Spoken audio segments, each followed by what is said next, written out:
Yun, magtotest tayo mga kalapats. 50 or 60 km yung pagbibitawan ni partner.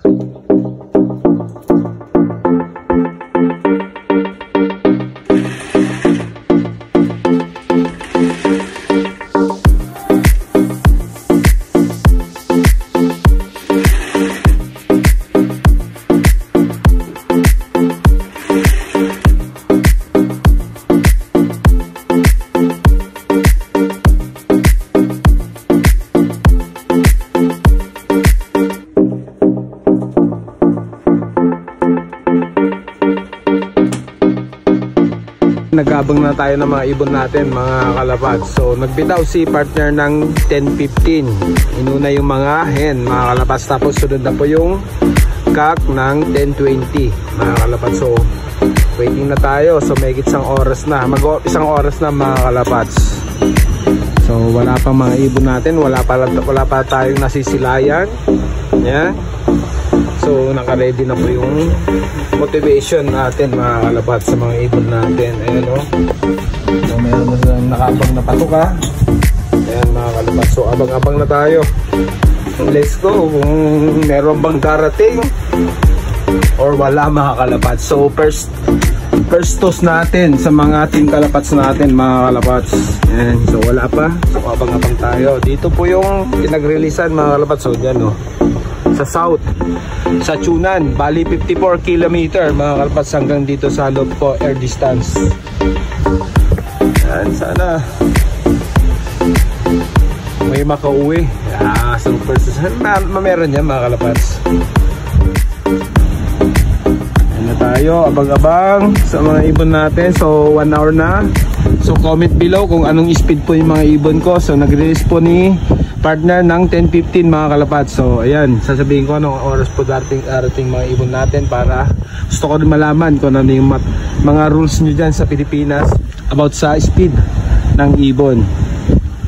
Yan, so wala pa tayong clocking dahil kasi mga iba walang clocking. So text lang, tapos may mga oras kung anong oras darating ng ibon. So nandun na pa yung mga speed ng ibon. Yan, so gusto ko rin malaman kung ano yung speed ng ibon ko mga kalapats. So binitawan ng 10-15.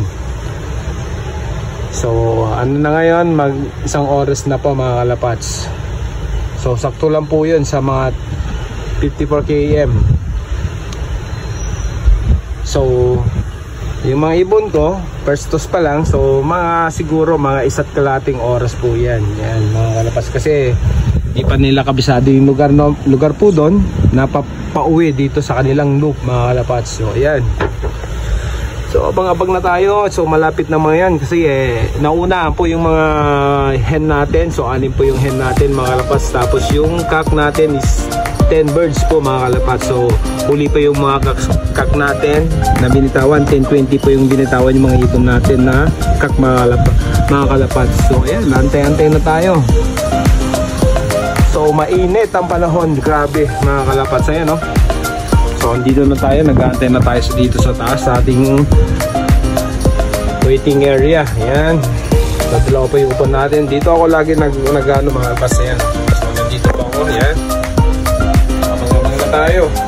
So eto, nagpakulot tayo tapos kinulayan. Sabi ko konti lang yung kulay, pero ano yun, ayan na po nangyari, sa sobrang po yung kulay mga kalapats. So pangit ang tignan. So magkukulay po ulit tayo ng itim. Yan. So hindi natin bagay yung kulay. Sabi niya kasi ng ano ko, kasi sindaw kami ng anak ko yung kukulay niya, pero ito nangyari, nasobran na sa kulay mga kalapats. So ayun, wala pa. Tingnan mo yung araw, talaga napakainit po ngayon dahil ano niya, summer po rito. Yan yung surrounding natin mga kalapats. So dito yung manggagaling mga ibon natin, or dito sa tabi po ng dagat pa kasi yung pinagbitawan natin, kasi inuuna mo natin sa south po sila pag training natin, para pag kasi mga ibon natin pag derby, so dumadaan po sila sa gilid ng ano. Once na napunta po dito, hindi tayo nagbitaw po dyan banda, so matatagalan po yung ibon natin, dun na yun, magka-cut off na tayo. So paikot po kami mag-toss sa mga ibon namin, mag-training mga kalapats. Yan, para iwas tayo sa cut off. Yan,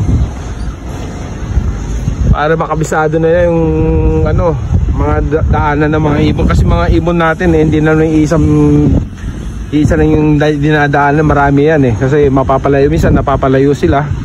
So once na kasi pag galing ng derby mga kalapat, so pagdating ng may oras na yan, so magte-text na pa yung club kung nasaan yung mga ibon natin. So alam mo na kung saan sila. Once na pa isa-isa na yung parating mga kalapat, so ibig sabihin nun, lumampas po yung ibon natin, dito na po sila napunta. Yan. So kailangan natin na magtos po dyan para hindi sila mahirapan pabalik. Once na doon po sila nang galing, medyo mahirapan na po tayo dyan kasi alam na. Kasi minsan hindi nakabisado yung dinadaanan. So ayan, cut off na. So once na cut off na yung ibon natin, so wala na po mga kalapats. Tanggal na po yung ibon natin. Buti pa dyan sa Pilipinas ay kahit cut off pwede pang ilaban. Dito hindi na pwede mga kalapats. Yun, meron na tayong nasisilayan na ibon mga kalapats. So isa. So nandun po yun. So parating na po yung mga ibon natin. Kasi 54 kilometers, so 1 hour lang mahigit po yan mga kalapats. Minsan hindi pa, mga 45. Ayan, so pinakamabilis na po yan, 45 minutes.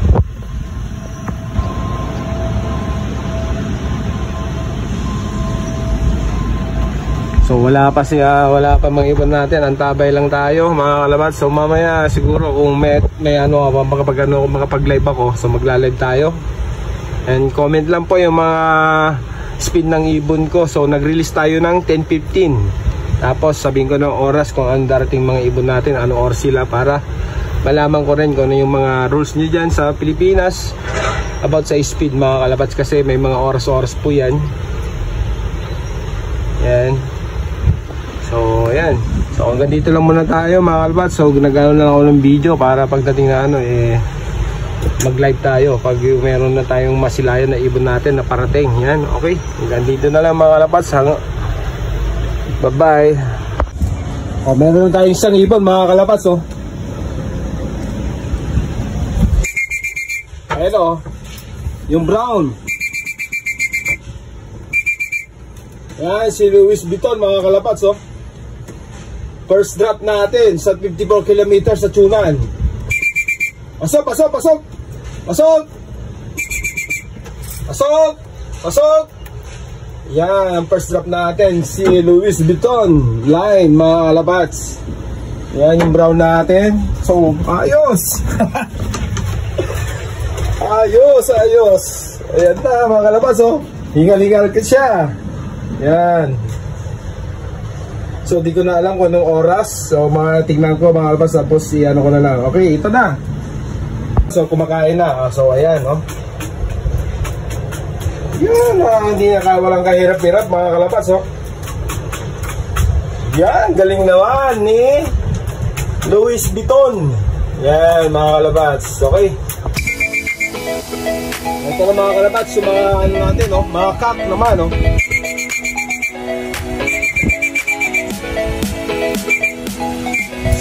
Si Ampon, saka si Embrick mga kalapats. Pasok, pasok. Pasok! 10:40 sila dumating. Pasok, pasok, pasok! Pasok! Yun, yung galing naman mga kalapats. 10:22 binitawan Sila pa na una nakauwi mga kalapats. Yung mga hen, 10:15. Ayos! Yan na mga kalapats. 54 km. First training natin mga kalapats. So nagbitaw si partner ng 10:15. So dumating yung ibon natin 11:40. Yan, ito na yung magkasama si Embrick tapos si Ampon. Mga kalabas, yung anak ni Ampon. Ayan yan. So ito, may patukan na tayo. So ang bilis nila pumasok. Hindi na sila nagtatambay mga kalapats. Mga ganyan yung natin, mga ibon natin mga kalapats. Nauna pa dumating yung ibon natin na kak mga kalapats. So binitawan ni partner ng 10:20. So dumating yung ibon natin 11:40 mga kalapats. Yan, 1 hour and 20 minutes sa 54 km. So anong speed nun mga kalapats? So please comment below para malaman ko naman kung ano yung rules nyo dyan sa Pilipinas about sa pagtingin sa speed. So ayan o yung second drop natin, magkasama po si Ampon, anak na Ampon, tapos si Embrick natin, mga fast cross sa Jansen Sticks. Yan. So yung first drop natin is binitawan ng 10-15, tapos yung cock is 10-20 mga kalapats. Yan. Galing nga. Ayos. So hanggang dito na ulit. Kung magpapainom tayo, so konti-konti lang yung papainom natin. Yan, para hindi lumobo po yung tiyan. Yan, mga kalapats, oh. Konting-konti lang, yan. Ano lang, para maano yung lalamunan lang, mga kalapats. Okay, good. So, may 3 birds na tayo. Ayan, oh. Yan. Yan, yung hen natin, mga kalapats, oh. Yung Jansen natin, yun. Yun, pasok! So yung iba pala 11 o'clock na, hindi pala sabay-sabay mga kalapats, binitawan. So magulo si partner mga kalapats eh. Kaya pala antay na ako, bakit ang layo? So tinawagan ko siya mga kalapats. So ayan yung ibon natin, yung Jansen. Yan, kararating lang mga kalapats oh. Ayos ah.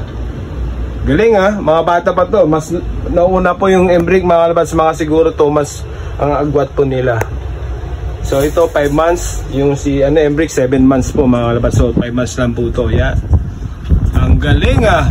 Okay, pahinga ka muna. So yan, may patukan tayo ulit.